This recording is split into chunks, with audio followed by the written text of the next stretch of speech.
Assalamualaikum warahmatullahi wabarakatuh. Alhamdulillah rabbil alamin wa bihi nasta'in wa la murtinatin. Sallallahu alaihi sayyidina Muhammadin wa ala alihi wasallam ajma'in amma ba'du. Berbicara mengenai mahram. Jadi ada mahram, ada muhrim.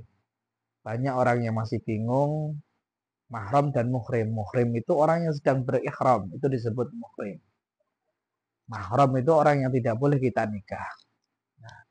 Di momentum biasanya mahram, memahami mahram ini biasanya dibutuhkan di momentum Idul Fitri. Kapan harus berjabat tangan dan kapan tidak berjabat tangan. Nah, berjabat tangan ketika itu mahram dan tidak berjabat tangan ketika itu selain mahram. Minimal kita tahu dan bisa membedakan mana yang mahram kita dan mana yang bukan mahram kita. Kapan harus mengulurkan tangan dan kapan harus menahan tangan. Mengulurkan tangan atau menahan tangan. Terlepas dari nanti tetap dipaksa untuk berjabat tangan dan lain sebagainya, tapi pengetahuan tentang mahram ini diperlukan. Mengenai mahram sendiri disebutkan secara lengkap di dalam surat An-Nisa ayat 23. Nanti bisa dilihat di mana Allah berfirman, A'udzubillahi minasyaitonirrajim.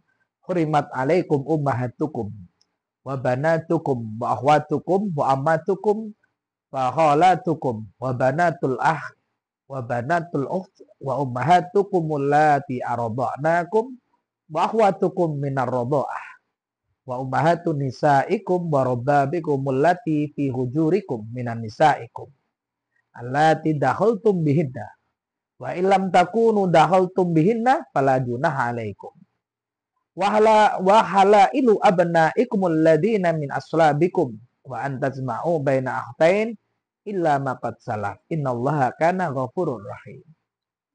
Di dalam surat An-Nisa ayat 23 itu Allah berfirman, hulimat alaikum, diharamkan bagi kalian menikahi ummahatukum, ibu-ibu kalian. Jelas yang dimaksud ibu di sana adalah ibu kandung. Ini dikiaskan sendiri ya. Jadi ayatnya ibu-ibu kalian. Berarti kalau pendengarnya ini adalah perempuan, berarti ayah-ayah kalian. Jadi dibalik sendiri. Ya, dibalik sendiri. Berarti kalau laki-laki tidak boleh menikah ibunya, kalau perempuan tidak boleh menikah bapaknya. Bukan berarti kemudian tidak ada menyebutkan ayah-ayah kalian. Bukan. Ini maksudnya kebalikannya. Makanya tidak bisa kita menelan Quran mentah-mentah, tidak bisa. Harus ada penjelasannya. Ummahatukum. Jadi pertama adalah ibu-ibu kalian. Ibu kandung. Oke. Wa banatukum. Kemudian yang kedua adalah anak-anak perempuan kalian. Yang kedua. Anak-anak perempuan, anak-anak kandung. Oke. Bukan anak angkat. Bukan anak angkat. Sekali lagi, anak angkat itu bukan bukan anak, bukan anak kandung. Boleh seorang menikah dengan anak angkat itu boleh, walaupun dari kecil diasuh, tapi itu anak angkat. Ya sudah, bukan mahram. Memegang batal wudunya, menikah boleh.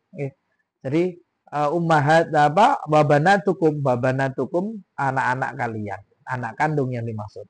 Termasuk tidak dianggap anak itu adalah anak yang terlahir dari zina.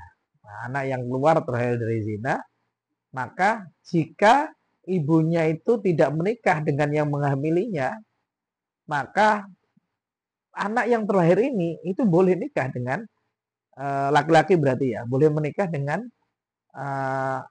laki-laki yang menghamili ibunya tadi, jika tidak nikah. Jika tidak nikah, itu jika anak zina. Jadi yang dimaksudnya adalah anak kandung. Kemudian yang ketiga adalah wahwatukum. Wahwatukum itu saudara-saudara kalian. Saudara-saudara kalian, di sini saudara-saudara kalian itu baik saudara kandung atau saudara sebapak atau saudara seibu. Oke. Saudara perempuan ya. Berarti kalau yang pendengarnya ini perempuan berarti laki-laki, berarti saudara-saudara kalian. Baik itu saudara kandung, saya seibu atau saudara saya atau saudara seibu. Kemudian wa ammatukum, yang nomor 4 adalah wa ammatukum, ummatukum, babanatukum, ummatukum, wa ammatukum. Nomor 4 adalah bibi-bibi kalian. Berarti paman-paman kalian atau saudara dari ayah. Ya, kalau saudara dari ayah itu amun atau amun kalau laki-laki, paman, ammah itu perempuan. Oke. Yang kelima itu kholatukum, saudara-saudara dari ibu. Kholatukum, saudara dari ibu. Jadi kalau saudara dari ibu itu khol. Khol itu paman, paman saudara dari ibu. Kalau tante atau perempuan itu kholah.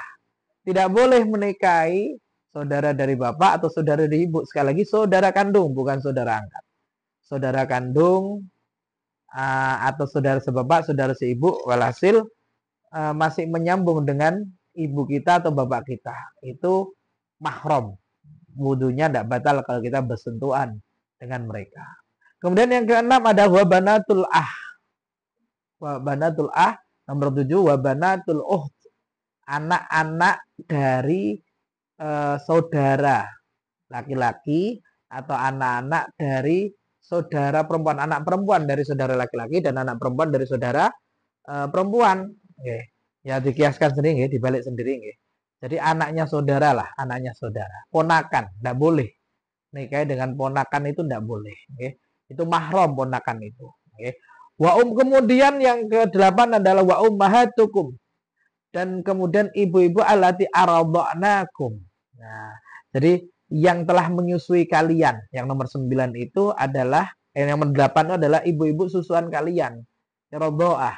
Ada dijelaskan di bab radha'ah, syarat-syarat seseorang itu dikatakan memiliki ibu susuan. Di antaranya adalah yang menyusui ini adalah sebelum usia 2 tahun dan nyusunya itu 5 kali telanan. Jadi menelan sebanyak 5 kali walaupun munfasilan, walaupun terputus menelan 2 kemudian berhenti kemudian menelan 3, maka 5 kali menelan air susu maka itu menjadi radha'ah dan sebelum 2 tahun dan dengan syarat-syarat yang lain dibahas juga radha'ah.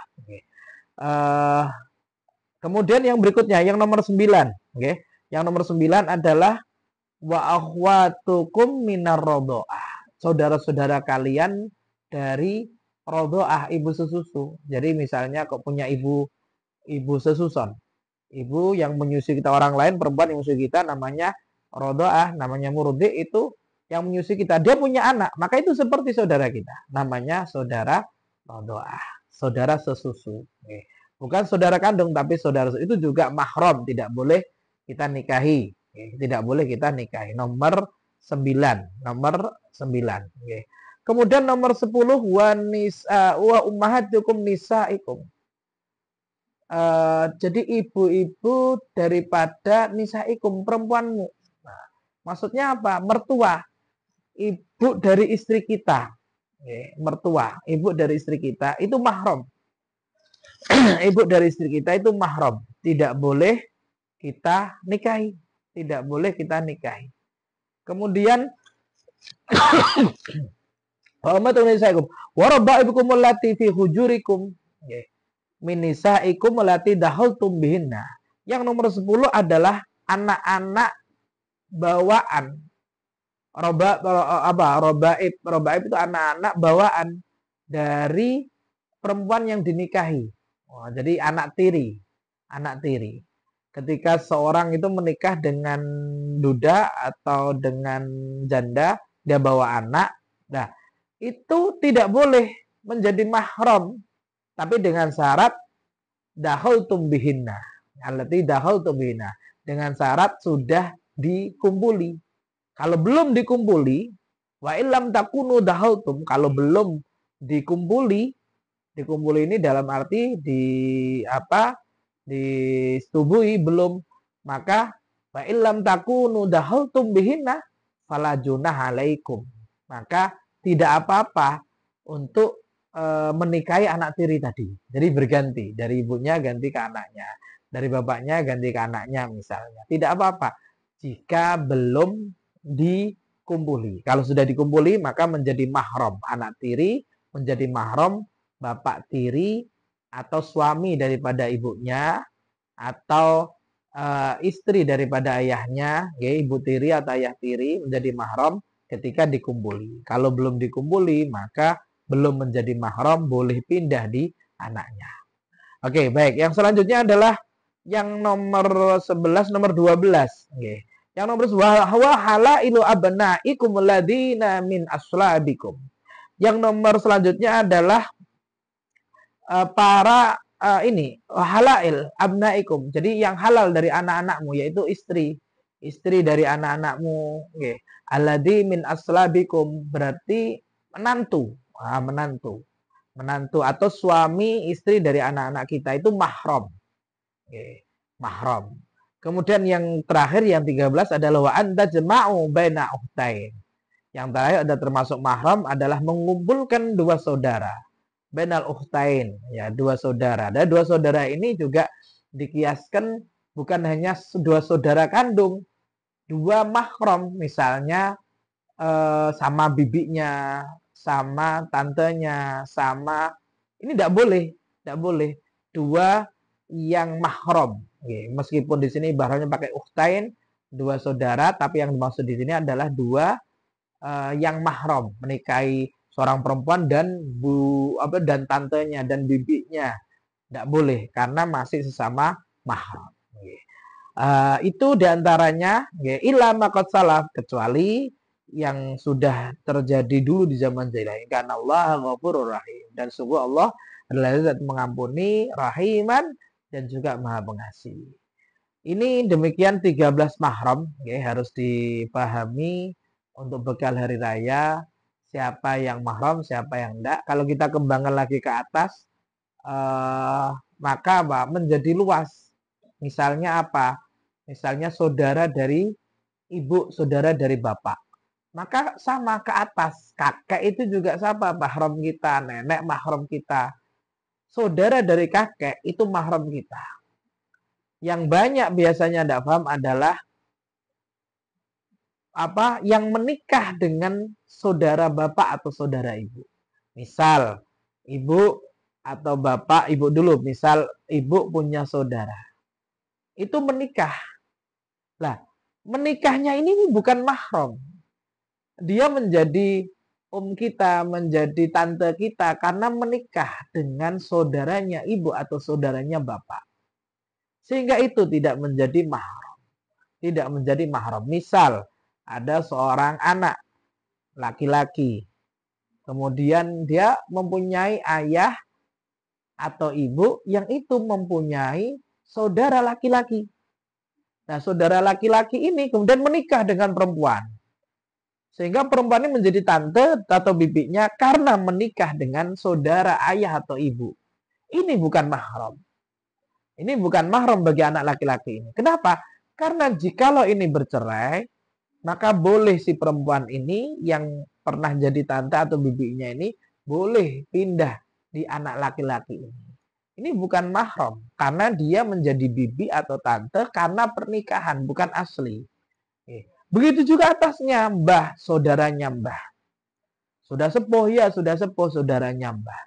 Jika itu menjadi saudaranya mbah karena pernikahan, bukan saudara aslinya, maka itu bukan mahram. Contohnya sama kayak tadi, ada seorang laki-laki memiliki mbah laki-laki atau mbah perempuan. Mbah laki-laki perempuan ini punya saudara laki-laki dan menikah dengan perempuan. Maka perempuan ini yang statusnya adalah saudaranya mbah karena menikahi saudaranya mbah kita itu, maka ipar lah, ipar mbah kita, ipar itu tidak termasuk mahram. Ini maka tidak bisa. Ini bukan mahram. Ini bukan mahram.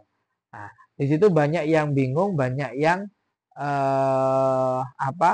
mengenai hal ini, bisa diperdalam lagi nanti belajarnya. Di kesempatan yang singkat ini saya hanya menjelaskan secara garis besar saja, mengingatkan kalau ada namanya mahram, di mana wudhu kita batal ketika bersentuhan dan lain sebagainya. Mudah-mudahan dan di momentum Idul Fitri ini biasanya kita gunakan kapan kita harus berjabat tangan dan kapan kita harus menaruh atau tidak berjabat tangan. Mudah-mudahan bermanfaat sedikit dari apa yang saya sampaikan ini untuk bekal hari raya, bekal mudik, bekal berlebaran, pulang kampung, bertemu andai tolan, keluarga, saudara, biar tahu mana yang mahram, mana yang enggak.